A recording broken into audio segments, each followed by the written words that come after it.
Warning! Warning! Today's episode contains spoilers. So if you have not seen the movie or TV show that we are talking about, we highly recommend that you watch it first, then listen to this episode. Thank you.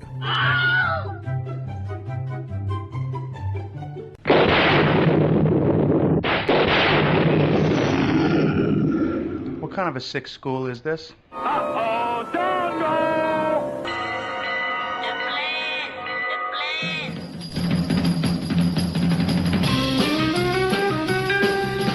Strange things are afoot at the Circle K. You're gonna need a bigger boat. Surely you can't be serious. I am serious, and don't call me Shirley. You got spunk. I hate spunk. Danger, Will Robinson! Danger! Oh, righty. How you doing? Back off, man. I'm a scientist. Don't make me angry. You wouldn't like me when I'm angry. Say hello to my little friend!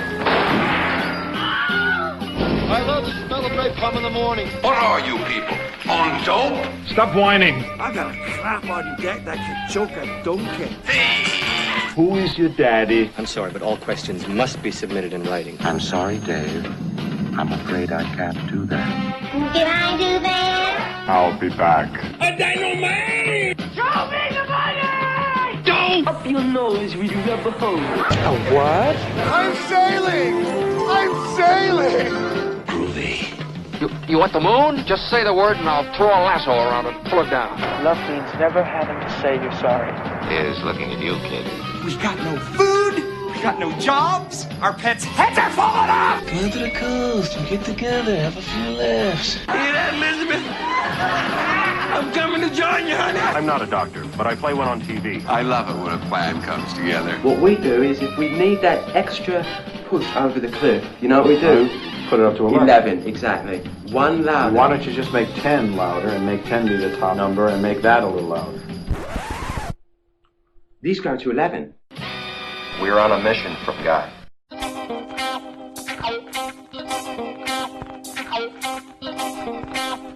Hello and welcome to Then Is Now Podcast, the show in which we try to bring you up to speed on all the cool stuff that you may have missed out on. I am your host, Rigor.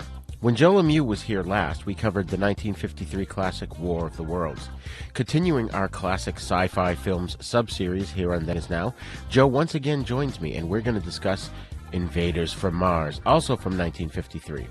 Like War of the Worlds, this picture definitely falls under the category of required viewing, something you should know about and have seen. Once casually dismissed as just one among many low-budget science fiction films of the 1950s, Invaders from Mars now enjoys a large cult following, and rightfully so, and is regarded by some psychologists and social historians as an indicator of the deeper apprehensions of its day: flying saucers, the Cold War, and most especially the fear of communist infiltration. We've got a lot of fun things coming up here on Then Is Now, so don't forget to give us a great review on iTunes, Stitcher, or wherever you download your podcasts from. If you want to chime in on the discussions, visit our Facebook page at facebook.com/thenisnowpodcast. You can also send us your thoughts on this episode and previous ones, or things you'd like us to cover in future episodes, by emailing us at thenisnow42@gmail.com. And don't forget to visit our website, havenpodcasts.com, for more fun stuff and our sister show, The East Meets the West, in which we discuss spaghetti westerns and Shaw Brothers films. So if you haven't seen the original 1953 film, Invaders from Mars, we highly advise that you watch it and then come back and listen to the show. Class is in session. I have a bad feeling about this. How could I possibly be expected to handle school on a day like this? Food fight! Hey, you in my class? I am today. I think you should consider transferring to shop class. Woo! Now, very few students are severely injured in shop class. Bueller. When you were in school, Bueller. did you ever cut class? Bueller. Yeah, I guess I did. Sure, most kids cut classes. Good, sign this. He's sick. I get so lonely when I hear that third attendance bell ring and all my kids are not here. 7 years of college down the drain. Fat, drunk, and stupid is no way to go through life, son. You lack discipline. As long as I'm here, there will be no grades or gold stars or demerits. We're gonna have recess all the time. Woo! Go, play, and have fun now! Okay, folks, today I am once again joined by filmmaker Joe Lemieux. How you doing today, Joe? I'm fantastic. How are you? I'm doing well, So the film we're going to cover is 1953's Invaders from Mars, an incredible tale of a young boy who witnesses a UFO landing and gets caught up in an invasion of Earth.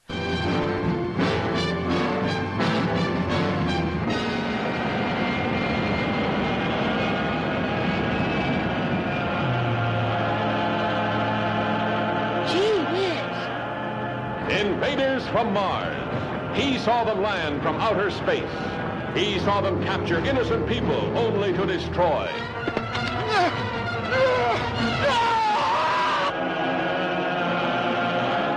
Father turned against son. People changed into strange, weird animals. A general of the army becomes a saboteur. Trusted police turned into arsonists. The boy's parents changed into killers.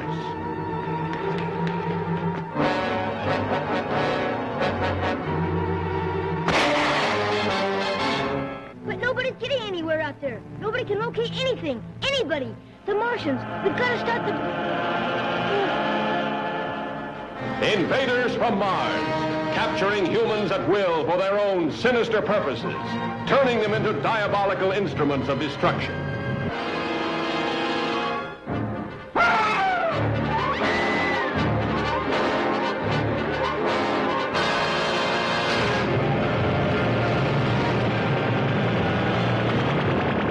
Invaders from Mars, weird, fantastic beings of a superintelligence, ruling a race of synthetic humans and pitting them against mankind's dream to conquer the universe.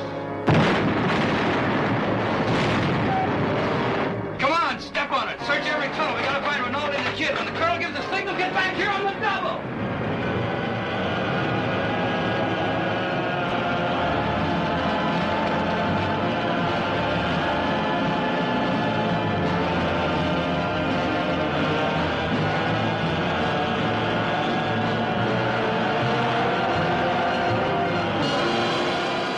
Late one night, youngster David McLean is awakened by his alarm clock so that he can do some stargazing. From his bedroom window, he sees a large flying saucer descend and disappear into the sandpit area behind his home. After rushing to tell his parents, his scientist father goes to investigate David's claim. When his father returns much later in the morning, David notices an unusual red puncture along the hairline on the back of his father's neck in the shape of an X. The father is now behaving in a cold and hostile manner. David soon begins to realize that something is very wrong. He notices certain townsfolk are acting in exactly the same way. Through his telescope, David sees child neighbor Kathy Wilson suddenly disappear underground while walking in the sandpit. David flees to the police station for help and is eventually placed under the protection of Health Department physician Dr. Pat Blake, who slowly begins to believe his crazy story. With the help of local astronomer Dr. Stuart Kelston and Dr. Blake, David soon realizes the flying saucer is likely the vanguard of an invasion from the planet Mars, now in close orbital proximity to Earth. Dr. Kelston contacts the U.S. Army and convinces them to immediately investigate. An important government rocket research plant is located nearby. In short order, the Pentagon assembles troops and tanks under the command of Colonel Fielding. An alien sabotage plot at the plant is soon uncovered, leading back to the sandpit, and the Army surrounds the saucer landing site. Standing well away from the Army search, Dr. Blake and young David are suddenly sucked underground. They are captured by two tall, slit-eyed green humanoids and taken via tunnels to the flying saucer. Army troops locate and blow open an entrance to the tunnels, and Colonel Fielding and a small detachment make their way to the saucer entrance. Inside, they confront the Martian mastermind. It has a giant green head with a humanoid face atop a small, green, partial torso with several green-armed tentacles and is encased in a transparent sphere. The Martian is served by the tall, green, silent synthetic mutants. Under their master's mental commands, the mute humanoids have implanted mind control crystals at the base of the skull of their kidnapped victims, forcing them to attempt sabotage at an atomic rocket project being built at a military plant near the town. If they are caught, the mind control devices explode, causing a fatal cerebral hemorrhage. The troops and Colonel Fielding, with Dr. Blake and David in tow, open fire on the pursuing mutants as their group escapes the saucer. After a short running battle in the tunnels, they return to the surface. Orders are given for everyone to quickly leave the area. Fielding's troops have planted timed explosive charges aboard the saucer. David runs downhill away from the sandpit, and artillery opens fire on the sandpit as the charge's ticking timer slowly approaches 0. Following the large explosion, David is suddenly back in his bed during a thunder and lightning storm. He runs into his parents' bedroom confused and frightened. They reassure him that he was just having a bad dream, telling him to go back to sleep. Having returned to his bed, more wind and loud thunder is heard. David climbs out of bed again, goes to his window, and witnesses the very same flying saucer in his nightmare slowly descending into the sandpit, to which he responds, "Gee whiz!" Okay, Joe, so now when was the first time, or do you recall the first time that you saw Invaders from Mars? Well, the thing is, I saw the Toby Hooper one, and I thought that was the original until I realized that there was another one. Oh, interesting. Nothing against Toby Hooper or Sam Winston, who did the effects of the remake, but I prefer the original better. It's far more scarier. Oh, same here, same here. This is one of those movies I remember as a kid, my father telling me how good it was. And I think it was like late one night. It happened to be on TV, and he let me stay up and watch it with him. So, even as a kid, I was blown away by it, and it's always been one of my favorite classic sci-fi films. And it's interesting, too, because it's obvious when you watch it. Invaders from Mars, it came at the beginning of the Cold War and was followed by a slew of sci-fi movies that had similar Cold War subtext. And there are a lot of subtext in this movie, which we'll get into later as we unpack the film here. Yeah, Okay, so we've got our cast. Oh, go ahead, sorry. No, I was just saying that they were trying to beat War of the Worlds, the first colored sci-fi movie, so they rushed it into production. That's right. That's why both movies were the same year, 1953. Okay, let's get into our cast and crew here. I first off, I just want to say I think everyone here gave a solid performance. I think they were all very, very good, and as I said before, we'll get into more details as we go. So we've got our director, William Cameron Menzies. He was a well-known art director and production designer, not well known for directing, although he did make H.G. Wells's Things to Come in 1936. And this movie, Invaders from Mars, it's got tons of visual style. I guess a lot of times he had trouble getting good performances out of his actors and needed a co-director to help with that, but again, I thought the cast gave solid performances here, especially George and Mary, the mother and father. I know. Yeah, they're quite believable, like the mom and dad, and very loving at first, and then later on when they're taken over, you can see the heartbreak in the kid's eyes, or face at least. Yeah, exactly. And just their turn when they changed or were taken over was really good. Okay, the movie was written by Richard Blake. It was developed. Yeah, it was developed from a scenario by Richard Blake and based on a story treatment by John Tucker Battle. So I guess John Tucker Battle wrote the script, and he was inspired by a dream that was recounted to him by his wife. And he only had 9 credits, and he died in 1954. So not a lot on the writers here. And then in our cast, we've got Jimmy Hunt, who plays David McLean. He was known for a couple of different things, not a lot, but movie called Pitfall in 1948. Of course, this one, and Sorry, Wrong Number in 1948. But he did come back to play the police chief in the 86 remake. Then we've got Arthur Franz as Dr. Stuart Kelston. I think of all the cast, he's the most prolific. He was in a handful of movies before this. He did tons of TV after this, but he was known for one of my favorite B movies, Monster on the Campus, where he played Professor Donald Blake. Oh, yeah, I love that movie. Yeah, that was from 1958. By the way, Donald Blake was Thor's secret identity in the comic books in the Marvel Comics. So I wonder if they took that from this movie, from Monster on the Campus. Maybe. He was also in The Caine Mutiny, and he was in Abbott and Costello Meet the Invisible Man, and a movie called Flight to Mars. So he's been in quite a few genre films, or at least a handful of them. We've got Helena Carter as Dr. Patricia Blake, Pat Blake. And this was one of the first times in her career that she played something other than the romantic interest for the male lead. And then after this movie, she, of course, retired. So, I guess Maybe it was Then maybe it was got that movie Leif that Eric. did it. What? Maybe it was that movie that did it. Right? Yeah, it was too much for her. Yeah, too much for her. Then we've got Leif Erikson. No, not the guy who discovered Canada, but an actor named Leif Erikson who played the father, George McLean. And he was in On the Waterfront with Marlon Brando. And he also did a ton of TV shows all the way up to the $6 Million Man. He did like the High Chaparral, The Rifleman, Rawhide, Gunsmoke, Daniel Boone, and The Mod Squad, as well as The Magician with Bill Bixby. Then we've got Hilary Brooke, who played Mother Mary McLean. She was uncredited. I thought this was interesting in quite a few movies in the 1940s. Every time you look at her on IMDb, it's uncredited. But she was listed as being in Abbott and Costello Meet Captain Kidd, and she did have quite a few TV appearances throughout the 1950s. Then we've got Morris Ankrum, who played Colonel Fielding. He was in another couple classics that we'll probably cover here on the show, Rocket Ship XM and Earth versus the Flying Saucers. And his thing was, he was a well-known character actor who portrayed authority figures like senators, scientists, and especially military men. I thought he was pretty good in this movie here.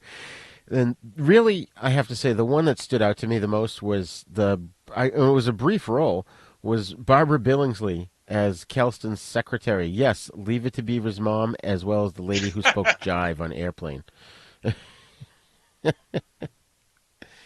So it was nice to see her. This must have been a really early role for her. Yeah, I always liked her. Yeah, she was good.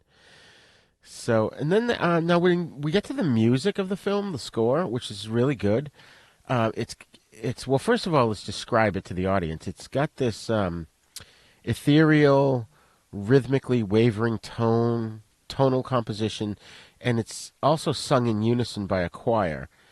And it uses both a sound effect and as the scenic score associated with the Martians. It's very creepy, and they don't really know. There's no credit for who did it. Supposedly, it's credited to a guy named Raoul Kraushar, but then there's another place that says that it was a guy named Mort Glickman. Do you know anything about that? I just saw that one credit, that's all.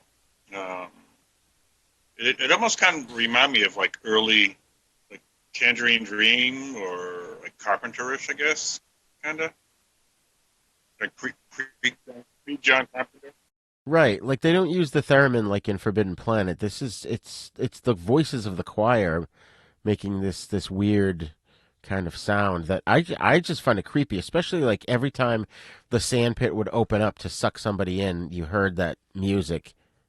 They must have done the sandpit thing using overlapping photography, almost like stop motion, maybe. I think so. They also did a lot in reverse. Yeah. From what I understand in my research here, they it's probably just on a tabletop of the town, and then they'd display it backwards. Right. Yeah, they did a lot of interesting tricks in this movie. This was a low-budget independent film. It wasn't made by one of the studios. Yeah, isn't Republic Pictures? It was it was shot on the RKO lot, I think, or maybe it was. I'm sorry, you're right. It was Republic Pictures. It was shot on their lot. In the conventional, they did it in pre-CinemaScope aspect ratio, which is 1.37 to 1. So they were able to recycle shots by flipping the negative left to right or right to left in an optical printer, and they used something called full aperture. So it made things symmetrical, I guess, so that when you saw the effects, you didn't really realize you were looking at an effect, if that makes sense. Wow. And then they did a lot of reverse shots, like there was one of the car chase where the mother and father, after they sabotage the plant and they're being chased by the cops, you see them turning left and then you see them turning right, but it was actually the same shot of them turning left that they just reversed. So you could tell the background is the same but reversed. Yeah, the Technicolor is amazing.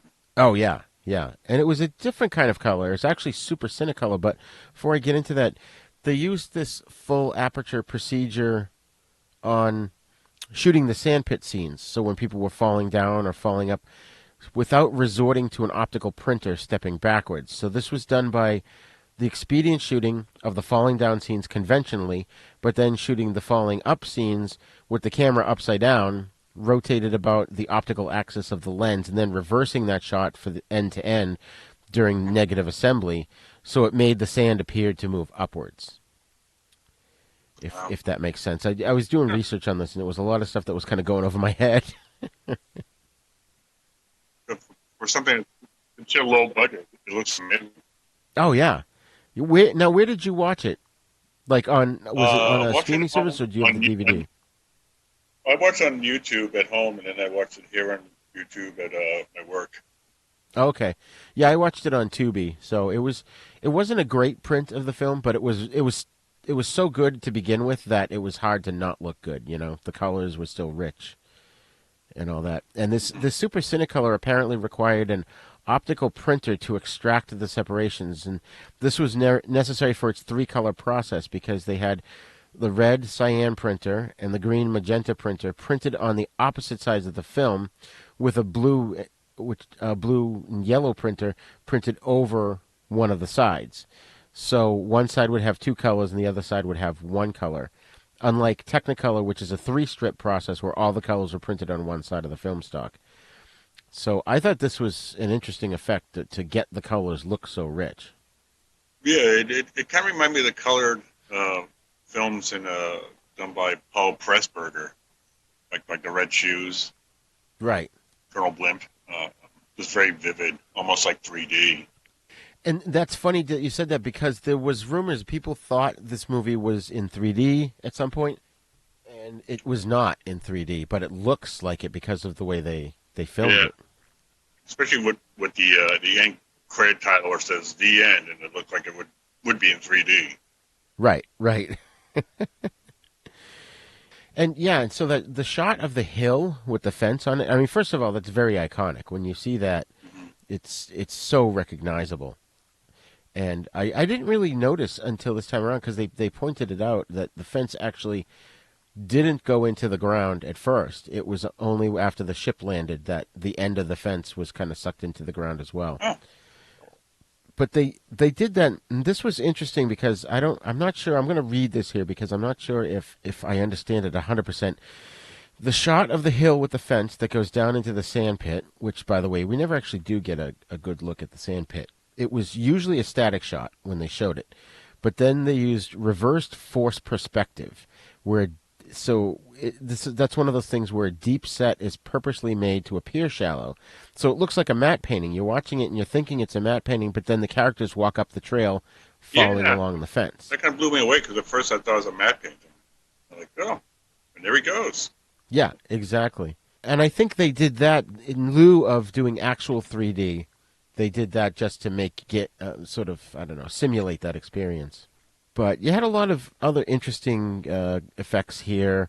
Of course, the bug-eyed Martian faces were achieved they just had plastic eye, nose, mouth combo mask that was worn like sunglasses. And the bubbled up effects in the tunnels, it was created at first, they used inflatable balloons that were pinned to the tunnel walls, but when they did the first test results, it looked like balloons stuck to the walls. So what they ended up using were latex condoms. Yeah, 3,000 of them. It's like, yeah, where do you get 3,000 condoms? And that seemed to be more convincing, but you... no kidding. Only in L.A. Whoever owned that company was doing well. And when the Martians run by them, you can kind of see them move, too. It's really funny. And even the head Martian was kind of creepy. Oh, that was so creepy. It's just like a head in a jug, and he doesn't talk or turn or anything. He just moves his eyes around, and I guess he's mentally talking to the tentacles, to his mutants. Yeah. I thought it was interesting, too, that they refer to them as mutants, not mutants. Yeah. Again, it's early in the 50s, but the League of the Martians there almost kind of remind me of that character on the Flintstones there, Kazoo. Kazoo, yeah. Did you know his off topic? Did you know Kazoo was voiced by Harvey Korman? No, I did not know that. Yeah. No, I can never get that voice out of my mind. Thanks. I know. When you think about it, you're like, oh my God, that's Harvey Korman. Everyone thinks because you're a zombie, you don't know good coffee. Well, they're wrong. We have very active lifestyles. It's not all wandering the countryside aimlessly or scaring passing motorists. And we all love a good cup of joe. And there's only one brew that gets my seal of approval. Deadly Grounds coffee is my guilty pleasure. Bold, robust, delicious. It's coffee that can wake the dead. With over a dozen different roasts and flavors, Deadly Grounds can satisfy the most finicky of coffee addicts. The aroma is so intoxicating. It brings all of my neighbors out of the woodwork. Deadly Grounds coffee. Coffee to die for and zombie approved. It's good to get a little deadly.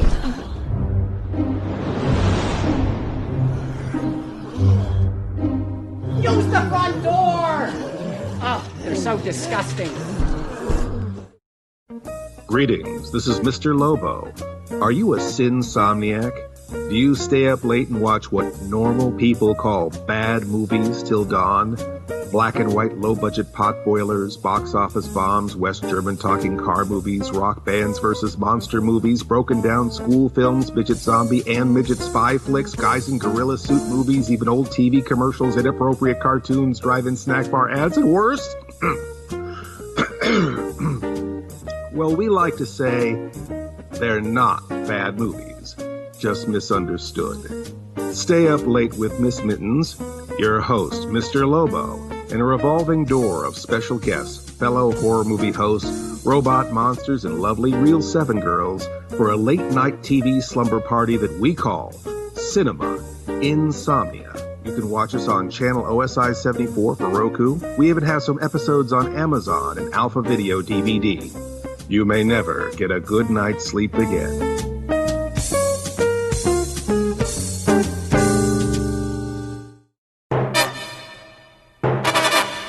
So one thing I always liked about this movie, especially when I was younger, was that when David wakes up and he first tells his father, George, about what he saw, the father doesn't necessarily poo-poo it right away. And then he stops and thinks, and he's like, well, maybe I better look into it because what we're doing at the plant is secret, and I got orders to report anything unusual. So I like that, the fact that he wasn't going to take any chances and just say, oh, you're an idiot making up stories. Yeah, and I liked how...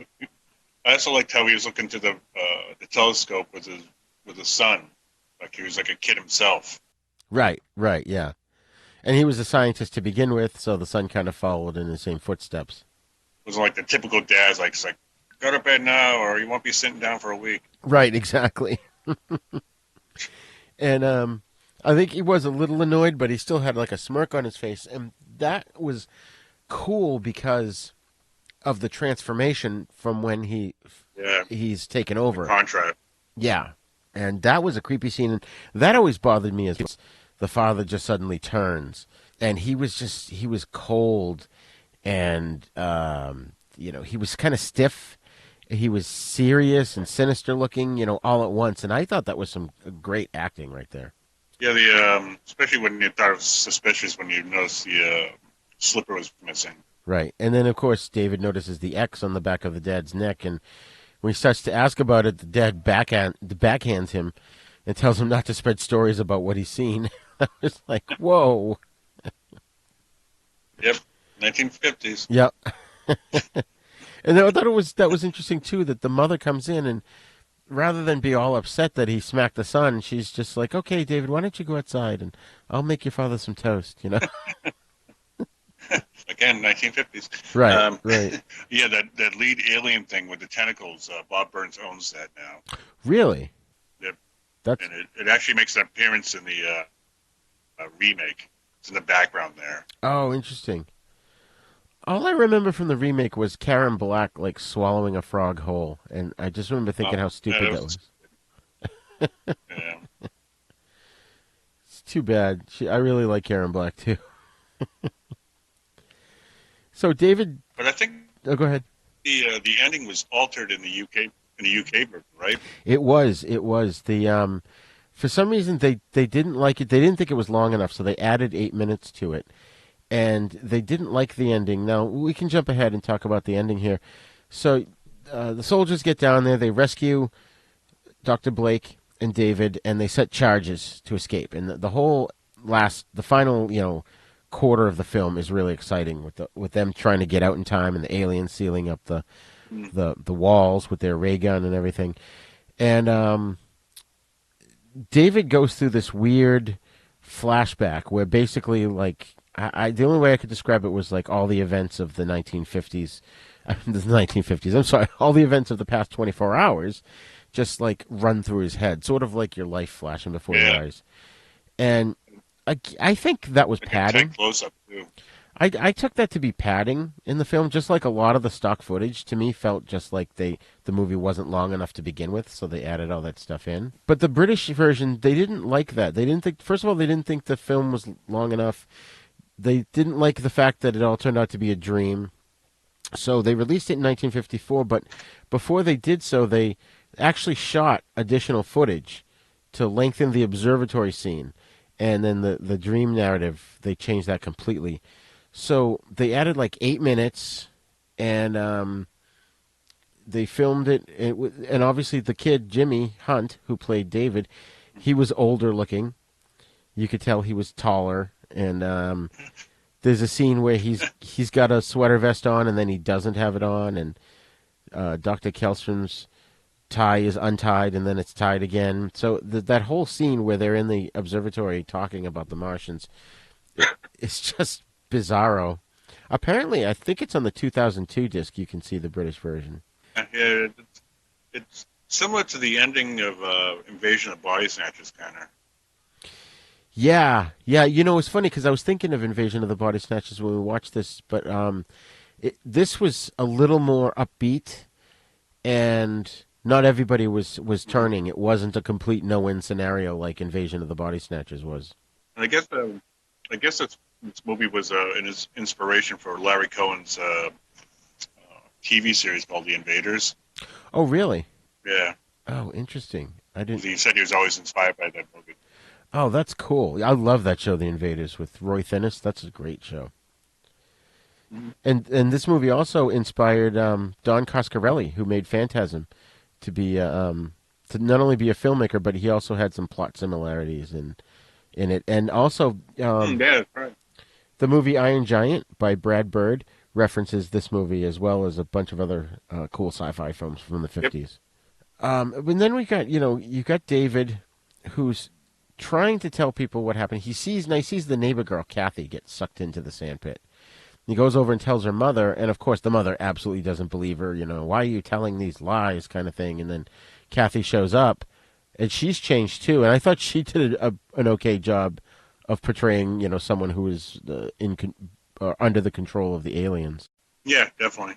And it was interesting that the aliens' agenda here was, I was trying to figure it out because, like, they took over whoever gets near the sandpit, and Kathy was the daughter of Dr. Wilson, who was a scientist that worked at the plant.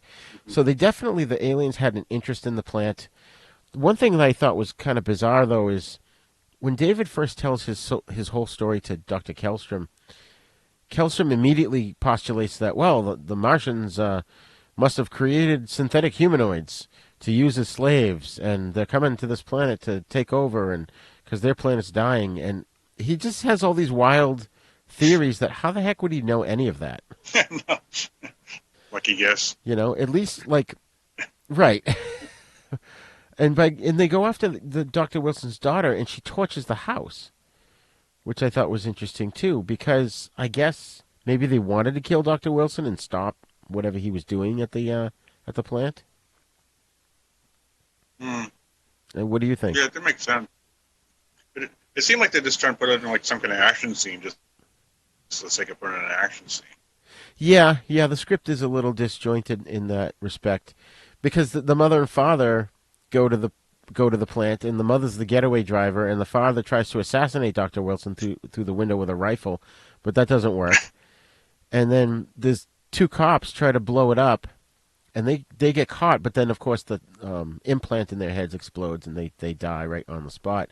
But then you've got the general and another soldier, and they've got briefcases full of something, we don't know what it is, and when the soldiers shoot at them, they end up hitting the briefcases and they explode, and one soldier's like, oh, it must have been nitroglycerin in there. So I guess they were sabotaging the plant as well. Yeah, it's a little confusing, but I mean, it's fine. Yeah, we don't really learn at the beginning what exactly is going on. Like, the father offhandedly mentions it, then Dr. Kellstrom mentions that David used to go to the observatory all the time until everything became quote-unquote hush-hush. And I'm like, what does that mean? And then finally, I think it was Kellstrom, or somebody shows David and Dr. Blake the rocket ship. Yep. And that's what the secret is. They're building. So the theory that runs through the movie is that the aliens are coming down because they realize humans are about to embark on a journey into space, and they want to stop that. So it's not like War of the Worlds where their planet's dying. Yeah, it's like reverse of First Contact with Star Trek. Right. It's like the reverse of, like, instead of the Vulcans coming down breeding humans for getting warp speed, these Martians are trying to stop them. Right, exactly. The ending where it shows like the ship coming down a second time. Yeah. Which shows you the ship coming down a second time at the ending there. It's like, does it mean all the events are going to happen again? Or is this... Exactly. Did he have a precognitive dream, or is he caught in an endless nightmare loop?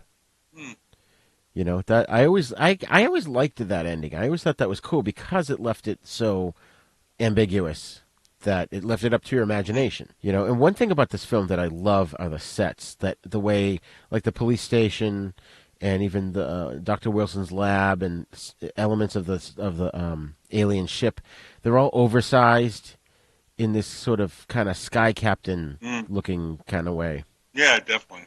Yeah, they used a lot of low angles to make things look bigger, or high angles, like when David's standing at the police desk, the camera's looking down at him, and the place just looks huge, and he looks so tiny. And I guess what they did was they had a lot of elongated structures with stark, unadorned walls in the background, just to make things... They were taller than necessary. So all of that sort of adds up to this surrealism that it could have been a dream. You know, it could have been in David's mind. Yeah, it almost has like a cabin at Caligari, like. Yes, exactly. In fact, I think that's referenced in some of the research I did was there was some inspiration from Dr. Caligari. Now, all right, here's a question for you.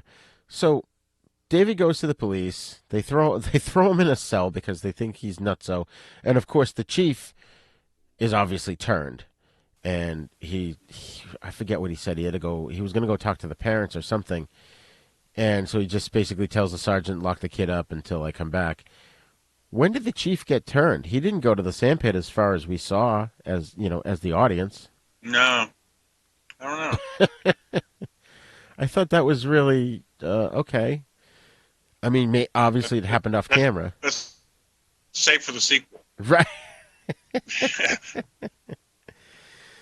But I thought it was really cool, though. Well, maybe the audience isn't paying attention. Like, whatever. Right. Or it was definitely an unnerving scene, so I think it worked to be unnerving, but it was just like, okay, you really kind of have to explain that. But whatever. I mean, it could be one of those situations, too, where they've established what happens and how a person gets taken over, so they don't need to show you everybody that's taken over, you know? Yeah, it's probably just a time, to save time. Yeah, exactly. And plus, I think with police back then, they're always looked as the authority figure, like someone who could be trusted, and to have the reveal that this police chief, the one that the town probably looks up to, as opposed to today, has turned. Right, exactly. So then we had Helena Carter, who played Dr. Patricia Blake, and she's the psychiatrist. She is hot. I thought she was so hot in this movie. And, she lets David look at the back of her neck before he tells her a story, because he wants to make sure that she's not taken over by the aliens. And it was kind of cool, because here you've got this kid who's very intelligent, obviously, and he's just struggling to wrap his brain around exactly what's going on here. But he just knows something's not right. Something's happened to his parents. I don't think he necessarily knew or figured out that they were possessed per se, or under mind control, but there was definitely something not right. Yeah. And I liked where the parents do finally show up at the police station, and it's clear to Dr. Blake that there's something wrong with them. And she did not want to send the kid back home with them, because they probably obviously would have tossed him into the sandpit and he would have been controlled too. And so she basically makes up the story that he has signs of polio, and they want to check him further, and he can't leave the police station for now. So I think that the parents, because they're under control of the alien, didn't have enough of a wherewithal to sort of countermand that and say, well, he's our kid, and they're just kind of like, oh, okay, and then they leave. Mm-hmm.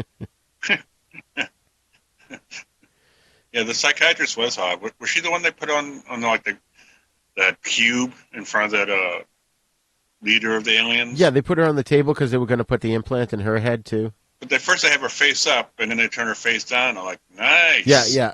Like, what? Oh, and of course, in that scene, her dress is ripped right at the shoulder, so her shoulder's sticking out, and all of a sudden she's like this sex symbol in the movie. Yeah, I know. It's like, oh, they're turning her over. It's like they're cooking a hamburger or something. Yeah, no kidding. Well, they had to turn her over to stick the implant in the back of her neck. So, what I love, too, is that when her and David first get sucked into the sandpit, into the tunnels, you've got the giant Martian monster guys. One of them has to pick up Dr. Blake and carry her away, because you got to have the monster carrying the woman in a 1950s sci-fi film. Okay. But I just think it's funny, though, how Dr. Kelston says, well, they're aliens from Mars would have created artificial humans called mutants, which doesn't make any sense at all in the definition of the word mutant. Yeah, like, what, they didn't have enough money to do another take? Like, right. Oh, gotta move on. And then Stu Kelston, Dr. Kelston, he does this thing with the telescope because after the police station scene, Dr. Blake takes David right away to Stu, and that's where he gives them his theory and everything. And I thought it was cool that they set it up that David was like into stars and he was a stargazer and all that, so he would go to it was an excuse for him to have a connection at the observatory. But then, Dr. Kelston takes the telescope and lowers it, and they look at the rocket ship. It's made at the plant, and then they look at the sandpit and they see General Mayberry get sucked in. And didn't it remind you of the scene in The Wolfman where Larry Talbot adjusts his telescope and he's looking through the window of Glenn Conliffe and he's watching her? Oh yeah. I was just gonna say that. It's like except one is actually research, and the other one's being peeping Tom. It makes you wonder how many of these observatory guys are peeping Toms. Then later on, it was Dudley Moore in 10. That's right. Yep, Dudley Moore. There's a connection to this all. And then, of course, the stock footage of the soldiers, because Stu calls the Colonel Fielding, and again convinces him almost right away of what's going on, which I thought was kind of cool. I thought that was highly unusual. A lot of times in these movies, somebody like a kid has a wild story like in The Blob, and no adults believe them. But this kind of spread fast. Isn't there like a scene where like the general, the kid, and someone else are sitting up on some rooftop, looking through binoculars? Yeah, Colonel Fielding, Stu, and David, and another soldier, I think it was Rinaldi, are sitting on David's roof, and they're observing the sandpit. Okay, but I just saw the shot. It's like, how'd they get up there? That's what I'm thinking. It's like, why is that one guy down near the barn there clinging onto his life? Like, can I see the binoculars? Like, buddy, you should be more concerned about falling off the roof. No kidding. Well, the parents weren't home, so they weren't going to get yelled at. It's like, while you're up there, will you clean the gutters? Yeah, no kidding. David, while you're up here, can you clean the gutters? That's awesome. It also made me think of the scene from The Burbs where, what's his name, was up on the roof. I can't think of his name now. I can see his face. Bruce Dern is up on the roof. Not Tom Hanks, but Bruce Dern. And he's up on the roof with his rifle, and then he ends up, someone yells and distracts him, and he falls off. Of course, Sergeant Rinaldi disobeys orders, the colonel's orders, and he goes to check out the sandpit up close and gets sucked into it. And the colonel sees this through the binoculars. But then more soldiers show up, and they basically set up a post around the sandpit. And I thought this is where really things kind of got really, really good and kicking into high gear, although we did have a lot of stock footage every so often of the military. It wasn't like War of the Worlds, where I guess they were able to, like we had talked about last time, they were able to get a local National Guard unit to let them use, take footage of them doing stuff. This was actual, real, just stock footage that they got from somewhere. It's kind of like no different than what Ed Wood did later on. Right, so. Exactly. But then Dr. Blake shows up, and she's got the device from the back of Kathy's neck, which I thought that was really cool. It was like this tiny little thin metallic object, what looked like it had maybe like a transistor or something on either end of it, and one end was what had exploded. And for its time, to have something that small as a piece of science fiction technology, I thought that was very prescient. I thought that was very, forward thinking on the part of the creators of the film. Yeah, definitely. I think so. Because you didn't really. I mean, I guess around that time they were developing transistors. I'm not sure exactly when the transistor came out, but I definitely think that they knew that the future was going to be smaller devices. So the aliens have the small device. And it was cool because it not only controlled the host, but it could kill the host too, which I thought, again, was very disturbing when you first see it, especially if you were in the 1950s, just knowing that someone, an alien, somewhere, can just kill you remotely. Which has been done in a lot of films and TV, but I think this is the first time we've ever seen anything like that in a movie. Hello, this is Rod Barnett. I'm the host of The Bloody Pit, the podcast that examines films from across the decades. On The Bloody Pit, we have several ongoing series of shows within the show focused on specific things in genre cinema that I and my co-hosts find fascinating. There's a long-running series focused on Italian maestro Antonio Margheriti's films from the 1960s all the way up through 1990. There's an on-again, off-again series focused on 1970s science fiction films. There's an in-depth look at the Western movies that William Castle made before he struck out on his own and became the horror auteur that we know and love. A look at the classic Coffin Joe films from Brazil. And our long-term project to look at every Universal horror film made in the 1940s. That's a long project, people. It's going to take us a long time. Sprinkled in amongst those are various other episodes focused on other stranger areas of cinema, like Lucio Fulci, Dario Argento, and even some obscure British crime films from time to time. So join me and my rotating crew of co-hosts as we examine the stranger side of cinema through an exploitation lens. Except when we don't? Yeah, you never really know exactly what to expect on The Bloody Pit. So join me for The Bloody Pit.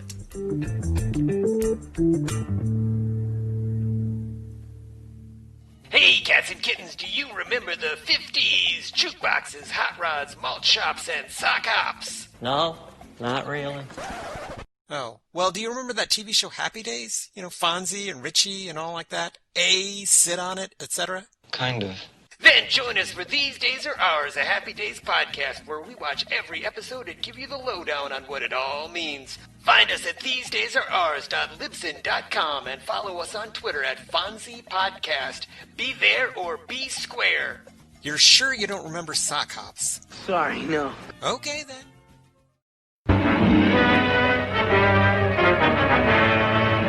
Prepare for a spine-tingling, nerve-shattering podcast featuring all your favorite monsters. You won't believe your ears when you listen to Monster Kid Radio. Hear your host, Derek M. Cook, and his ever-rotating stable of guests discuss your favorite classics and sometimes not-so-classic monster movies. Subscribe to Monster Kid Radio through iTunes or Stitcher, or visit monsterkidradio.net before the next weekly episode of Monster Kid Radio.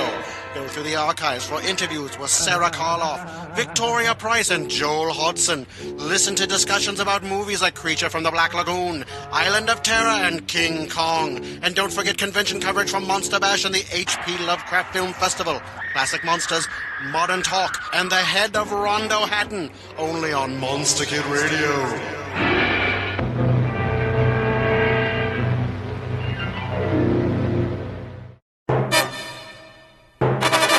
Yeah, so I think this movie, it's very underrated because of that. There's just so many cool things in it that we hadn't seen before, especially visually, and then that technology.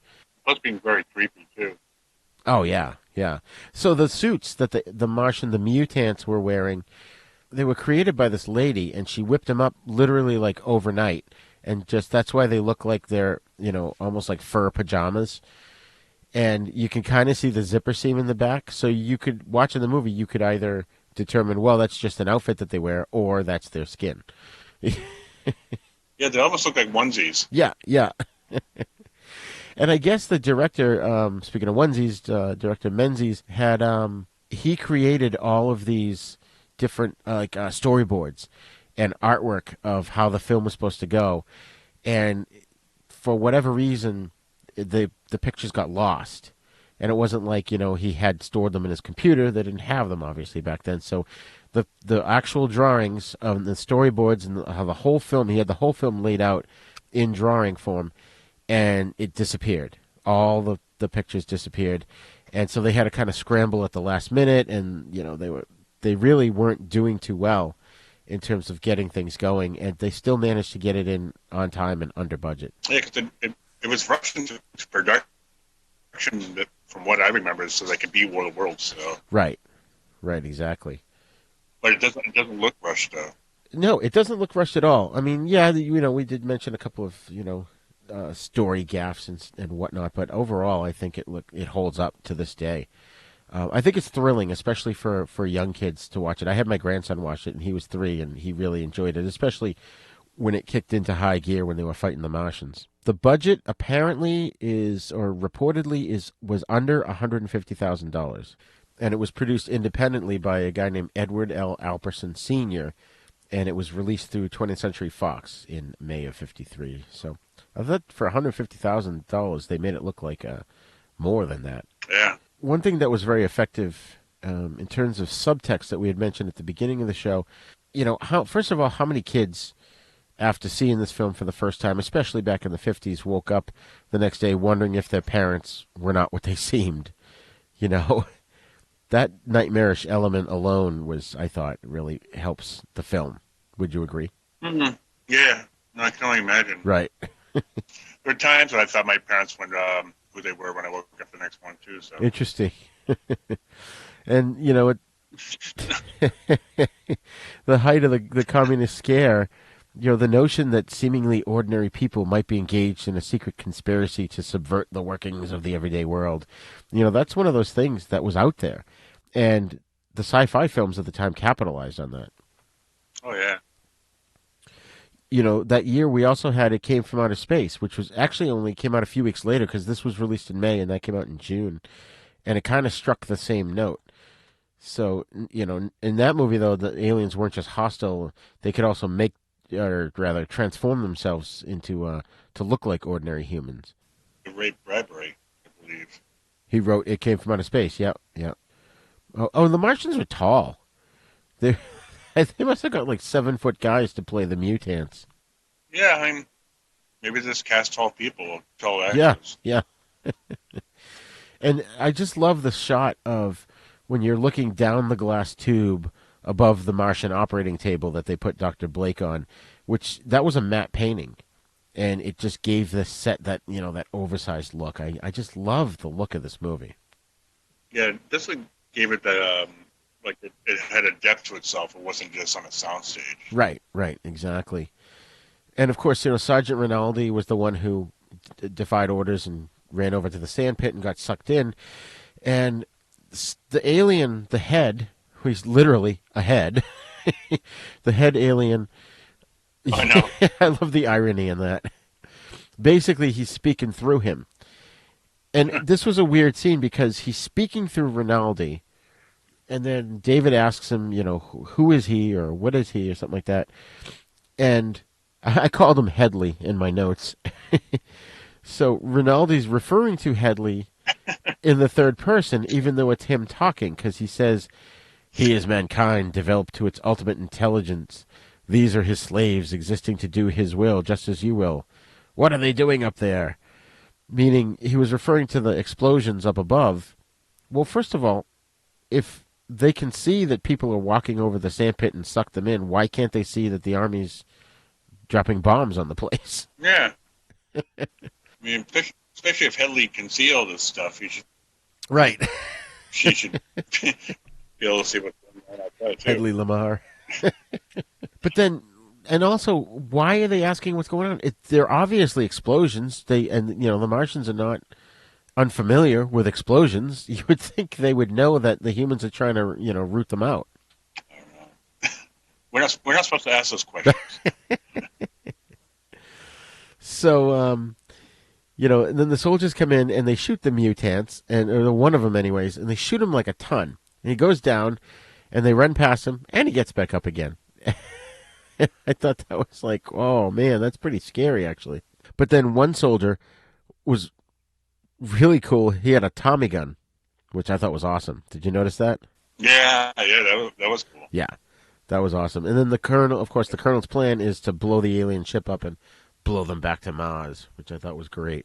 So, and then the whole end sequence where they're racing against time because the bomb's going to go off. The aliens seal off the tunnel because they have these giant guns that can not only seal the tunnels but can also make new tunnels. So I guess you just reverse the polarity on it or something. And David gets the idea to use the gun because the soldiers get trapped in there. David gets the idea to use the gun to reopen the hole. And I just thought that was very exciting. I have to say, even in this viewing, I was on the edge of my seat, trying to figure out what was going to happen next. And they managed to get up with seconds to spare, although, did you notice it was kind of a cheat? Because every time they looked at the timer, it was back a little bit. Yeah. It's slightly annoying. I know. But I think it built the tension, too, so. It did. I think it just could have been edited a little bit better. So yeah, so then they get out, the whole thing blows up, and then of course David has this weird fever flashback dream, and then it was all a dream. And then, like we said before, he looks out the window, and the same exact ship is coming in again, and we're left to wonder: is he caught in a nightmare loop, or did he have a premonition kind of dream? And if he had a premonition dream, that would be cool because he would know what to do next. Bypass the whole stupid police thing and go straight to Stu, Dr. Kelson, and tell him the whole story. Yeah, and don't tell his dad about take a look over the hill. Right, yeah. Yeah, that's true, too. I wouldn't even think of that. So, all in all, Joe... that's where the sequel comes in. Until the sequel comes in, exactly. We're going to make a sequel to this. I did like, though, how Mars wasn't dying. They were just basically going to come down and bitch slap the Earth for daring to go into outer space. Yeah, how dare we go into outer space? I know. So, Joe, I think we pretty much covered everything about Invaders from Mars. There was the remake that we mentioned, directed by Tobe Hooper. It starred Karen Black, Hunter Carson, and Timothy Bottoms. And the original film's child star, of course, Jimmy Hunt, who played David, plays the police chief. I highly don't recommend seeing the remake. It's really an hour and a half that you'll never get back. No. Well, it's almost felt like a comedy because it's got Lorraine Newman in it from Saturday Night Live. Oh, God, I forgot about that. Same voice from Saturday Night Live, like, David Gardner. All right, so, Joe, what are your final thoughts on Invaders from Mars from 1953, and would you recommend it to a younger audience? Yes, I think it's fantastic. It's for like a horror movie than a sci-fi movie, even though it's got sci-fi elements. Oh, yeah. I highly recommend it. Excellent, excellent. I do, too. I think if you haven't seen it already, we've spoiled the hell out of it, but that shouldn't ruin your enjoyment of it. We kind of talked a little out of order, too, which is good. So go and watch this if you haven't, and if you have seen it, and you've got a younger person in your life, show them this movie, especially the fact that it's in color. Not to disparage black and white movies, because I highly think you should indoctrinate children with black and white films first, like we were raised, but definitely show this to them. I think they'll relate to David, whether you're a boy or a girl, and it's definitely creepy, but not enough to give you nightmares, or maybe some kids will give nightmares. I definitely was disturbed by this film. Thanks for joining us, Joe, and we'll talk again on our next installment of Then Is Now's Classic Sci-Fi Films. Oh, you're welcome. I had a great time.